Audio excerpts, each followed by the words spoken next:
my brother Peter Msechu yuko hapa looking fine. Oh my God, you look nice. Asante. Toka tumekutana BSS nakutana leo. Mmependeza. Kwa nini nisiseme jamani? Asante sana, asante sana. Yes. Muonekano leo nani kakudesignia?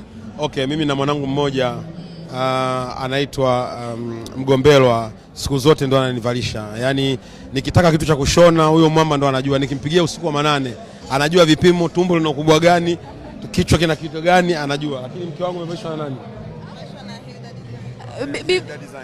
Okay, yeah. Bibi, mimi nataka tusogee huku kidogo tuzungumze kidogo. Nataka akae kwa hapa. Akae kwa hapa tumuone. Maana si kila siku tunamuona bibie. Habari yako? Salama za kwako. Umependeza mashallah. Okay. So wote mmeshona sehemu moja ama tofauti?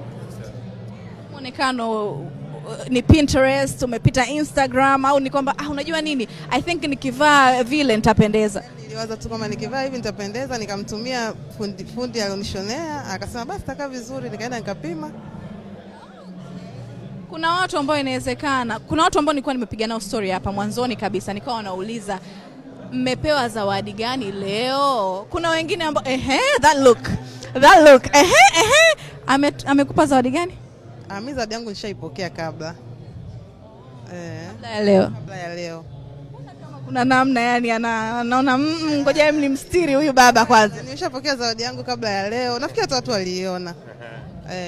Kwa hiyo wale mabinti ambao wako nyumbani inawezekana wamekaa na wapenzi wao muda mrefu, wanapendana lakini leo hajapewa zawadi. Inaweza ikawa ndo ishara kwamba hebu achana huyo jamaa, kwa sababu kwa nini leo siku ya wapendana na hujapewa zawadi? Hapana, wala hiyo sio sababu. Kumpatia mtu zawadi sio kwamba ndo unampenda. Upendo uko hapa kwenye moyo. Si matendo jamani, tumekubaliana. Hapana. No, wanaume mna show love kwa matendo, si ndio? Ina maana na wewe umetoa zawadi si ya matendo? Mimi nafikiri Valentine ni siku moja kwa mwaka, lakini mapenzi ni kila siku yapo. Ndio maana mimi na mke wangu tumeshashare vitu vingi hata kabla ya leo. Leo tu nilikuwa ni siku ya kushuhudia mambo yanavyokwenda, lakini mambo yapo. Kai hapa kati, wanatuambia hapa kati ili tuonekane vizuri. Kwa hiyo nafikiri mapenzi ni kila siku yapo, natakiwa afanyike kila siku. Na ndio maana naona mwenzangu anakuambia nishampa zawadi mama leo shapata zawadi nyingi sana. Yaani zawadi ni kila siku. Valentine kila siku. Leo ni kama kilele tu cha mwaka huu, lakini kesho Valentine inaendelea, kesho kutwa. Sisi kila siku ni Valentine bana. Okay. Bibie, inawezekana kuna njia tofauti ambayo unamwambia mume wako unampenda.